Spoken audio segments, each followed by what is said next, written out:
My name is Claire Monroe, and I'm 36 years old. If you'd passed my life a few months ago, you probably would have thought, she's doing fine. Not exciting, not tragic, just fine. I lived in Madison, Wisconsin, a quiet street, a modest two-bedroom house with a front porch I swept every Sunday morning out of habit more than pride. A car that wasn't new or impressive, but started every time, even in January when the cold felt personal. Bills paid on time, credit score clean, groceries planned, a calendar that made sense. From the outside, my life looked stable, safe, predictable. I used to think that was something to be proud of. I worked as a public school counselor. Not glamorous, not lucrative, but meaningful in the quiet ways no one claps for. I helped kids who came to school carrying more than backpacks, anxiety, anger, homes that didn't feel like homes. I listened more than I spoke. I learned to read what people didn't say. At the end of the day, I came home to Ethan Reynolds, my partner of 8 years. Ethan liked to say we balanced each other out. He worked in financial consulting, long hours, big clients, constant travel. He thrived in rooms full of people trying to impress one another. I thrived in structure, in routine, in the kind of steadiness that doesn't announce itself. For a long time, that felt like love. We shared a house, shared expenses, shared plans that always lived just a few months in the future. After the next promotion, after things calmed down, after this year. Things never really calmed down, they just leaned in one direction. But I didn't notice it right away, or maybe I did and chose not to name it. Here's the part I didn't understand until later. You can be loyal, supportive, patient, and still slowly be written out of your own relationship. The moment everything changed didn't come with screaming or tears or a slammed door. It came with a sentence. "My parents think you've been holding me back," Ethan said one night, his voice casual, almost rehearsed. And honestly, I'm starting to agree. He didn't shout, he didn't accuse, he just said it, the way someone comments on the weather. I remember the room going quiet in a way that didn't feel natural, like the air itself was waiting to see how I'd respond. I didn't cry, I didn't yell, I didn't defend myself. I just sat there, realizing something important a little too late. When someone starts calling you a burden, it usually means they've already decided they want to be free of you. They're just looking for permission. That was the night I understood something else, too. This wasn't just about Ethan. This was about a story that had been forming without me, a version of events where I was the reason he felt small, where my steadiness became stagnation, where my loyalty became weight. And the worst part? Everyone else already knew the script. I was the only one who hadn't read it yet. If you've ever felt like your life was being discussed in rooms you weren't invited into, if you've ever been made to feel like the problem for simply being who you are, stay with me, because that was just the beginning. When I look back now, the signs were always there. I just didn't call them warnings. I called them compromises. That's the thing about being the reasonable one. You don't see yourself as someone giving things up. You see yourself as someone being flexible, mature, supportive. You tell yourself this is what grown-up love looks like. Ethan and I met in our late 20s. We were both tired of chaos. He had just finished bouncing between firms, chasing titles that never quite felt solid. I had finished grad school and landed my counseling position at a public high school outside downtown Madison. It wasn't flashy, but it felt right, purposeful. In the beginning, Ethan admired that about me. "You're grounded," he used to say. "You know who you are." I liked being seen that way. When his career took off, I became the steady background hum of his life. I kept things running while he traveled, paid the bills on time, handled the house repairs, remembered birthdays, his parents' anniversary, the kind of wine his mother preferred. I became fluent in his world without ever really belonging to it. I went to networking dinners where people asked what I did and nodded politely when I answered, their eyes already sliding past me towards someone more impressive. I smiled through conversations where success was measured in bonuses and square footage. I learned to translate Ethan's stories for myself later, alone, when the jargon faded and the exhaustion settled in. None of it felt like a sacrifice at the time. It felt like partnership. When Ethan got promoted and needed to relocate departments, I adjusted my commute instead of questioning the move. When he needed quiet to prep for a presentation, I canceled plans with friends. When he said, "This year is just really intense," I believed him, year after year. His parents noticed, of course, they always noticed. Richard and Elaine Reynolds were the kind of people who spoke in carefully chosen sentences, the kind that sounded polite but landed heavy. They lived outside Milwaukee in a house that felt more like a showroom than a home. Everything in its place, everything curated. From the start, Elaine asked questions that looked harmless on the surface. Have you ever considered going back for a doctorate? Do counselors ever move into administration? Ethan's schedule must be demanding. How do you manage? She never said, "You're not enough." She didn't have to. Richard was quieter, more reserved, but he watched, measured, took mental notes. I could feel the comparison happening even when no one said a word. Ethan used to defend me. "They don't mean anything by it," he'd say. "They're just old school." And I wanted to believe him, because believing him was easier than admitting that love sometimes comes with conditions no one warns you about. I told myself this was temporary, that once Ethan felt secure, things would even out, that my steadiness would be appreciated again once the pressure lifted. But pressure doesn't lift, it shifts. Slowly, without realizing it, I became the person who absorbed the stress so Ethan didn't have to. I was the one who stayed calm when flights were delayed, when deals fell through, when his confidence cracked just enough for him to snap at the nearest safe target. Me. I explained it away. He's tired. He's under a lot of pressure. He doesn't mean it. The night he forgot my birthday dinner because of a last-minute call, I told myself it wasn't a big deal.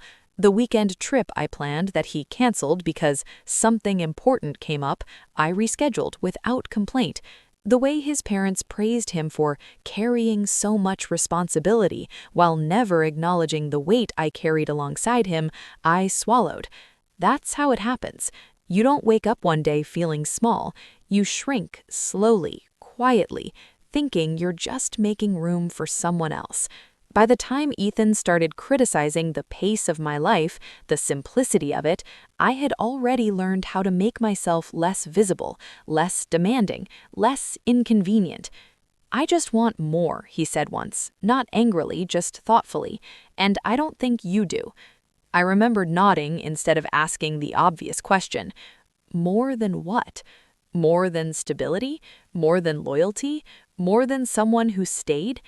At the time, I thought love meant letting the other person grow, even if it meant growing apart a little.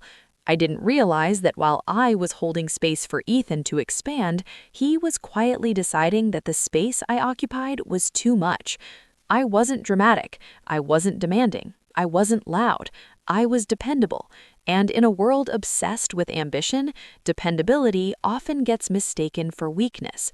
If you've ever been the person who kept everything together while someone else chased more, if you've ever convinced yourself that being understanding was the same as being valued, you know how this part feels.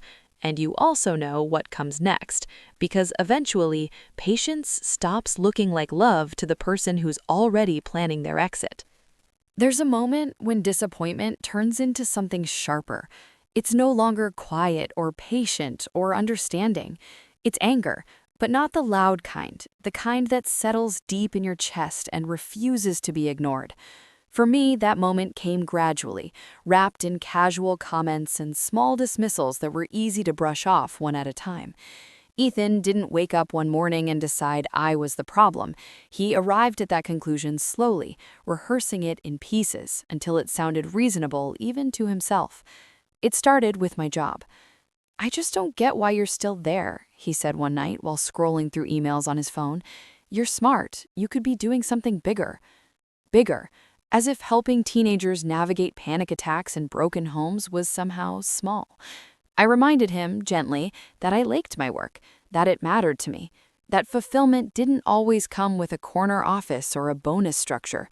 He sighed, not angrily, worse, disappointed. "That's what I mean. You're content. You don't want more."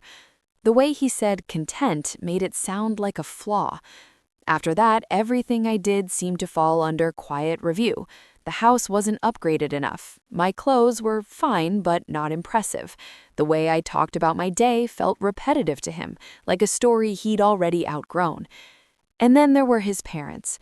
Their visits became heavier, more pointed. Elaine started dropping names into conversation, friends' daughters who had launched startups, women who kept up with their partners. Richard asked questions about finances in a tone that suggested concern but carried judgment. "How much are you contributing these days? Do you ever feel like Ethan's carrying most of the load?" Ethan never stopped them. That hurt more than anything they said. Instead, he echoed it. "We're just in different places," he told me one evening after his parents left. "They worry about me, about us." I waited for the "we" to include me. It didn't. Soon, he stopped asking my opinion on things that affected both of us: travel plans, big purchases, long-term goals. He spoke about our future like it was something he was dragging behind him, instead of building with me. The night that broke something in me didn't look dramatic from the outside. I'd had a long day at school, 2 crisis interventions, a parent meeting that ran late, paperwork that never seemed to end. When I got home, Ethan was already there, pacing the kitchen, irritation written across his face. "I needed you to handle one thing," he said, not looking at me. "Just one." I had forgotten to pick up a package he needed for work, a minor inconvenience, fixable. I apologized and said I'd get it first thing in the morning.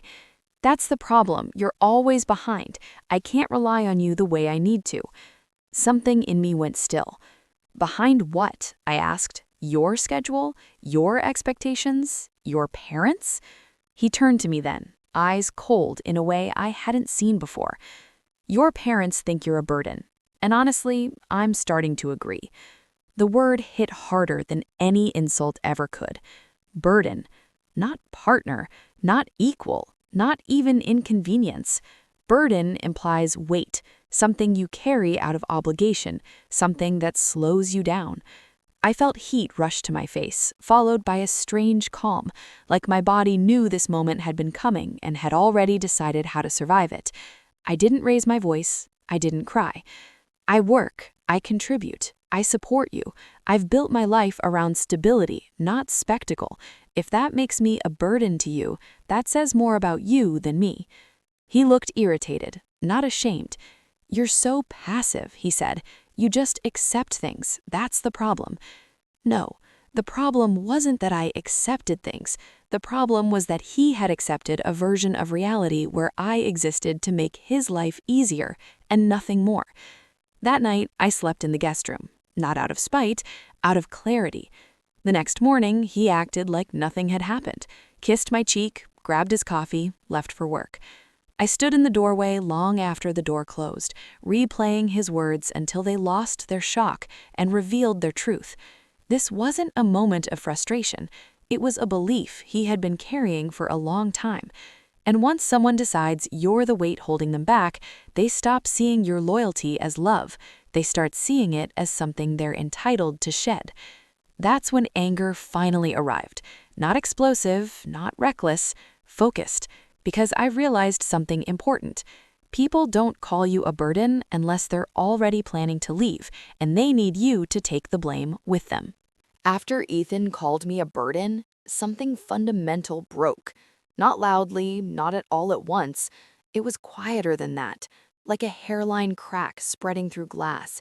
You don't see it until the light hits just right, and suddenly you realize the whole thing is compromised. For days, we lived in a strange truce.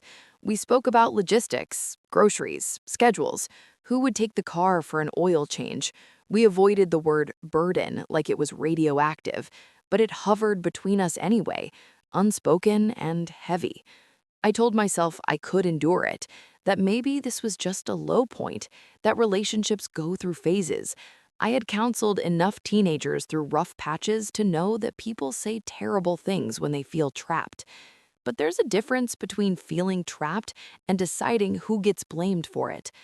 The truth didn't come to me because I went looking for it. It came because Ethan assumed I wasn't listening anymore. It was a Friday afternoon, teacher in service day, meetings wrapped early.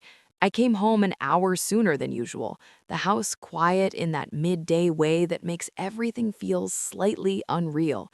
I dropped my bag by the door and heard his voice from the kitchen. He was on the phone.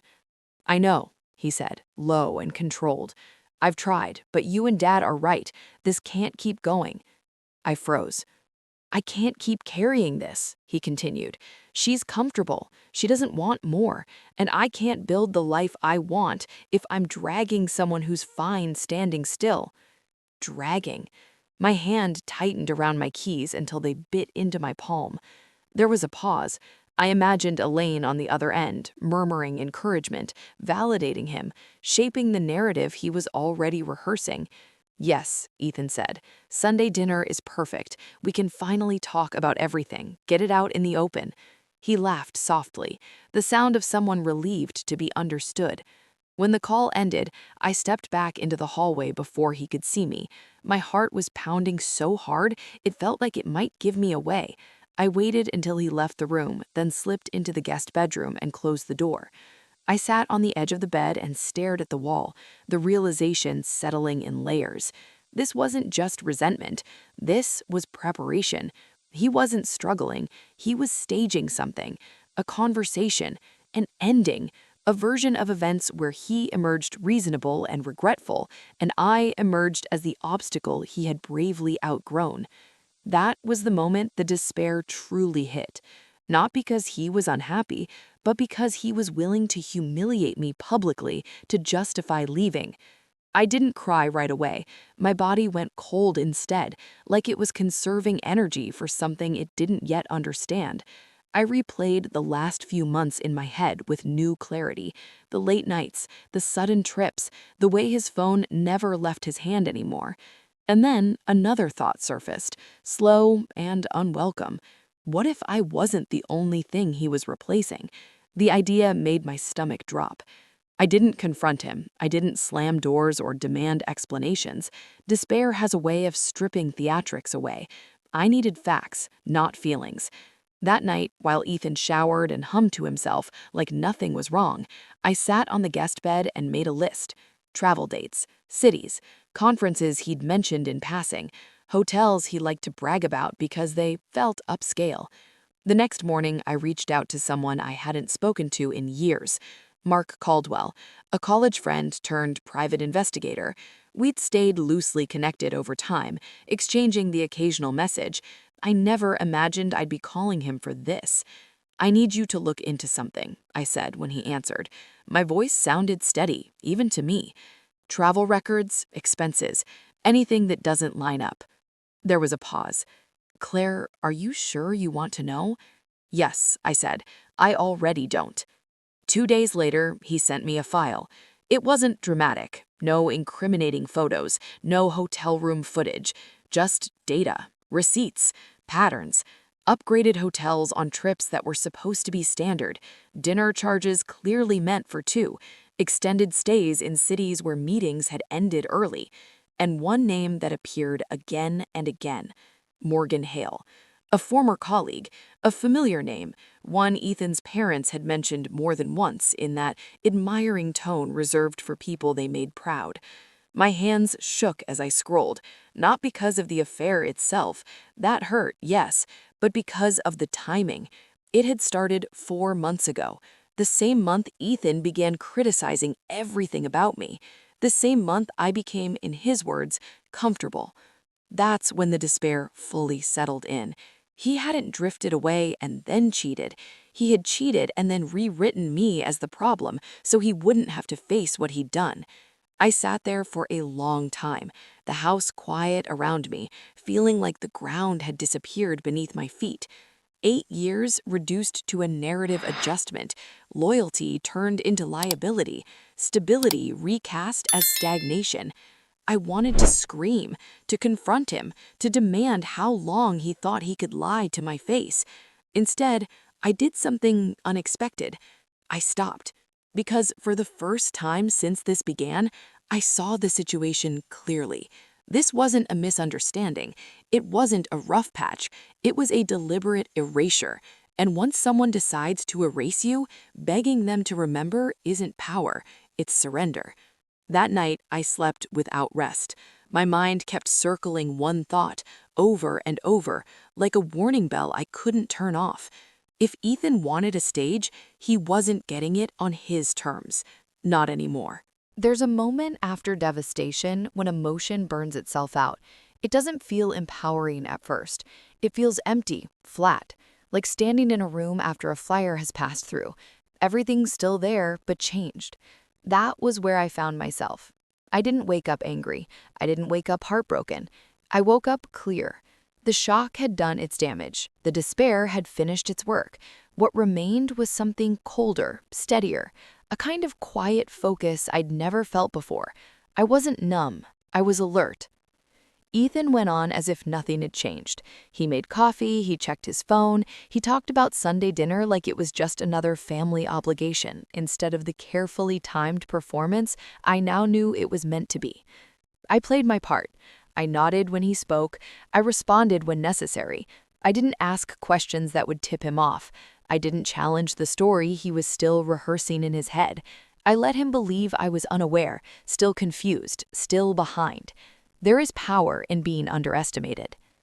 While Ethan planned how to leave me without looking like the villain, I planned how to leave the situation with my dignity intact. I reviewed everything Mark had sent me, slowly, methodically. I didn't reread it for pain. I reread it for structure, timelines, patterns, what could be proven and what didn't need to be. I wasn't gathering ammunition for revenge. I was reclaiming reality, because that's what Ethan had taken from me. Not just fidelity, but the truth. He had tried to replace it with a version where his choices were justified and mine were irrelevant.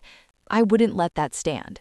I thought about confronting him privately, about laying everything out and watching his face collapse, but the more I considered it, the more I realized that would only give him what he wanted, control over the narrative. He would apologize, he would cry, he would explain, and somehow, the focus would shift back to how hard this was for him. No, Sunday dinner was coming, whether I liked it or not. His parents would be there, the same people who had quietly decided I was expendable, the same people he intended to use as witnesses to his version of events. So I decided something important.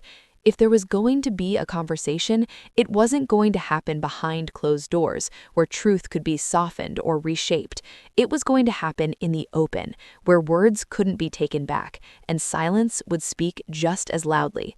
I wasn't going to expose him dramatically. I was going to let the truth surface naturally. The difference matters. In the days leading up to Sunday, I took care of myself in small, deliberate ways. I slept in the guest room without apology. I ate regularly, even when I wasn't hungry.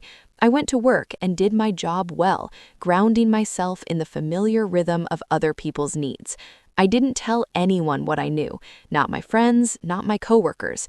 This wasn't about building a support team or a chorus of outrage. This was about standing on my own 2 feet and knowing exactly where I stood.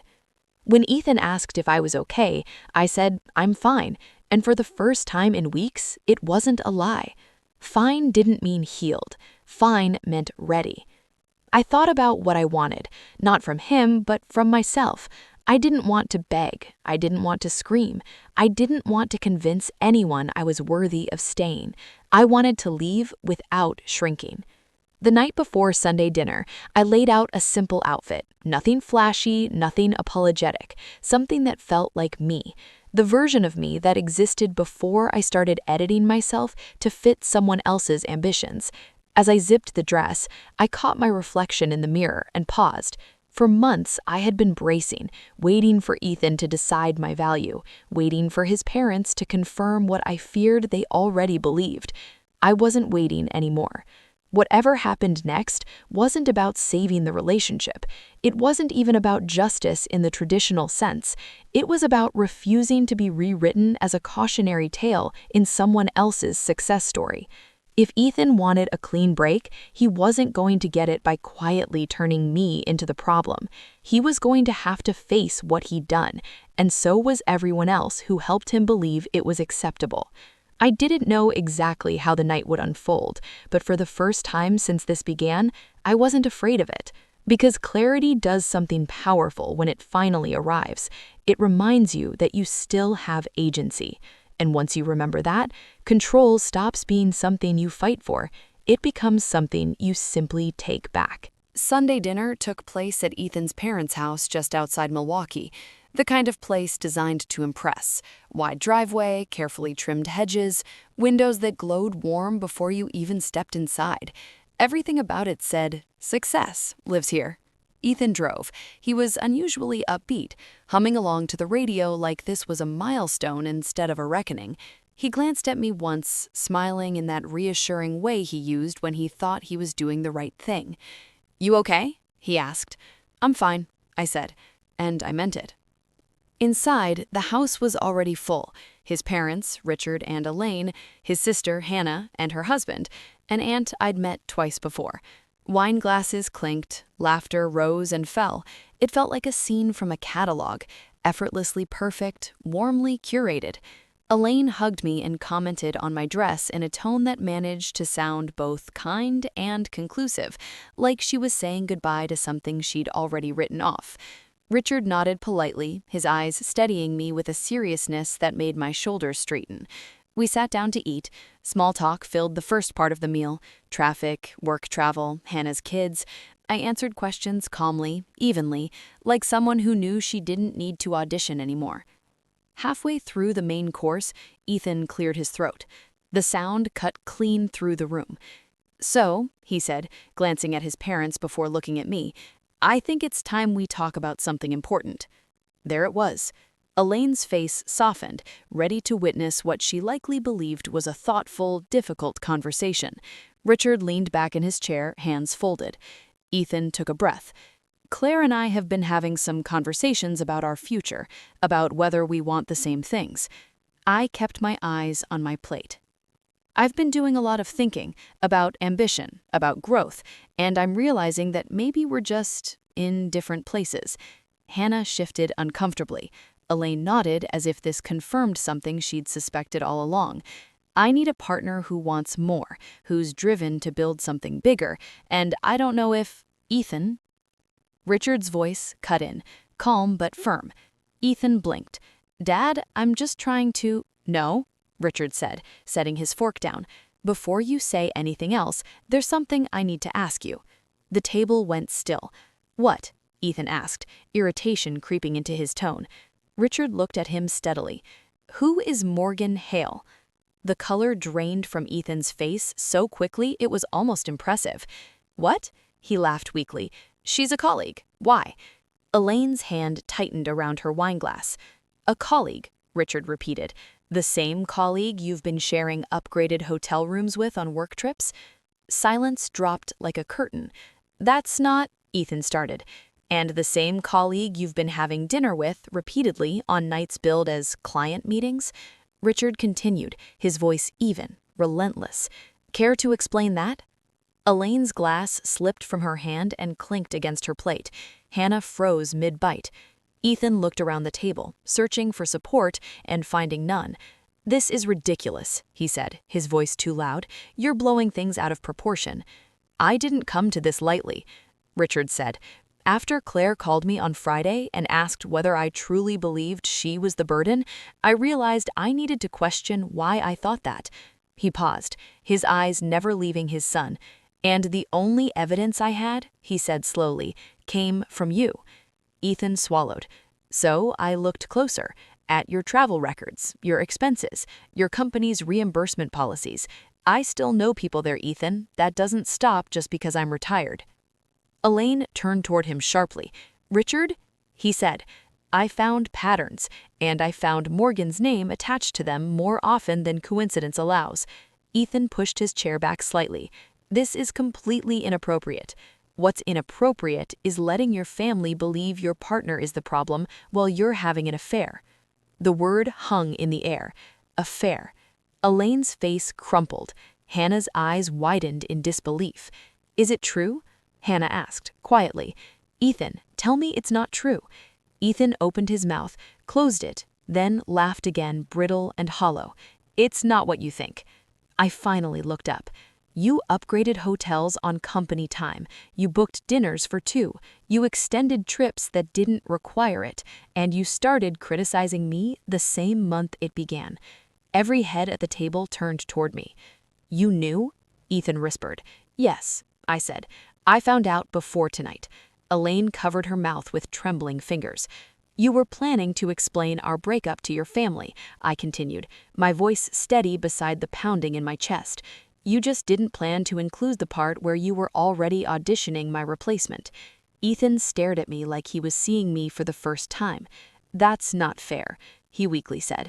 What's not fair is trying to make me the reason for choices you made. Hannah leaned forward, anger flashing across her face. So you were going to sit here and let Mom and Dad believe Claire was holding you back while you cheated? Ethan didn't answer. That was answer enough. Elaine's voice broke. Ethan, how could you do this to her? I wasn't happy, he muttered. I felt stuck. So you lied, you cheated, and you tried to turn your partner into a scapegoat so you wouldn't have to face yourself. Ethan's shoulders slumped. I didn't mean for it to happen. There it is, I said softly. It just happened, like the hotels booked themselves. The table fell silent again. I folded my napkin carefully and placed it beside my plate. I spent 8 years building a life with you. I supported your career. I adjusted my life around your ambitions. And while I did that, you decided my steadiness was something you needed to escape. My voice wavered, but I held it. You don't get to rewrite this story. You don't get to turn me into the reason you betrayed me. I pushed my chair back and stood. I'm done, I said simply. I'll be moving my things into the guest room tonight. Tomorrow, I'm speaking to a lawyer about the house and our finances. Panic flared across Ethan's face. You can't just... Claire, we can fix this. You had months to fix it. You chose not to. Elaine stood, tears streaming down her face. Claire, I'm so sorry. I nodded once. I appreciate that. Richard stepped aside as I walked past him. For what it's worth, he said quietly, you were never the burden. I met his eyes. Then don't let the next person be treated like one. I walked out into the cold evening air, my hands shaking as I unlocked the car. Inside, the quiet, my heart finally broke into a sprint, like it had been waiting for permission. As I drove away, I didn't look back. Behind me, in that perfect dining room, Ethan was left sitting in the story he tried to write without me in it. And for the first time in a long time, that felt like justice. The drive home that night felt unreal, like my body was moving before my mind had caught up. My hands shook on the steering wheel, not from fear, but from the sudden release of pressure I hadn't realized I'd been carrying for years. When I pulled into the driveway, the house looked the same as it always had. Porch light on, curtains drawn, familiar. And yet, I knew without a doubt that whatever life had existed inside those walls was already over. Ethan came home later. I didn't ask where he'd been. I didn't need to. We moved around each other carefully, like strangers sharing a hallway. I took my pillow and a suitcase into the guest room and closed the door without ceremony. That was the night I finally slept. Not well, not peacefully, but honestly. In the days that followed, consequences began to unfold quietly, the way they usually do in real life. Not with explosions or dramatic confrontations, but with phone calls, emails, and silences that stretched a little too long. Ethan was suspended from work first. He came home pale, hollow-eyed, trying to explain it away like a misunderstanding. A week later, it became permanent. Morgan was terminated as well. No headlines, no announcements, just an abrupt end to the momentum he had built his identity around. I didn't celebrate, I didn't gloat, I just kept moving. We met with lawyers. Paperwork replaced conversation. Our shared life was reduced to lists, assets, accounts, dates, signatures. The house went on the market. Friends reacted in ways that ranged from awkward to well-meaning to deeply uncomfortable. Some asked what happened, some assumed, some avoided the topic altogether. I didn't correct the narrative unless it mattered. I no longer felt the need to manage how people saw me. A month later, Richard called.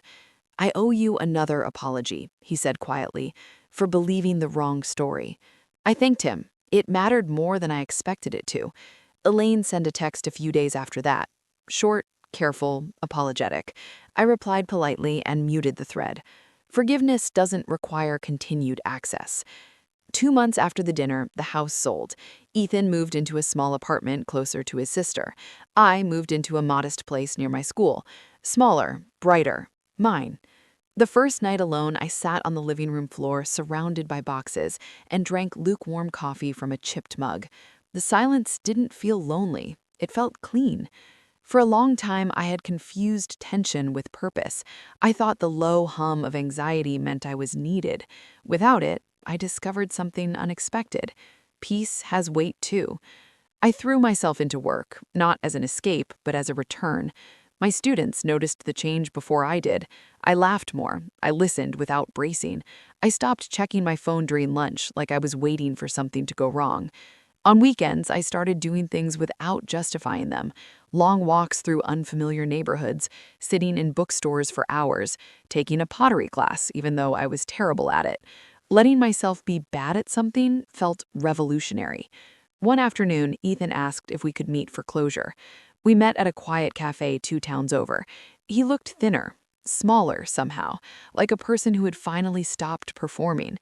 "I'm in therapy," he said quietly. "I'm trying to understand why I needed validation so badly." I listened, not because I owed him anything, but because I was curious about who he was without the narrative he'd been hiding behind. "You were never the problem," he said softly. "I just didn't know how to sit with someone who didn't need to prove their worth every day." I thanked him for saying it. We didn't hug, we didn't linger. We said goodbye, and that was it. And here's the truth no one prepares you for. Healing doesn't arrive all at once. It sneaks in quietly, disguised as ordinary moments. The morning you realize your shoulders aren't tight anymore. The afternoon you laugh and don't immediately feel guilty. The night you fall asleep without replaying conversations in your head.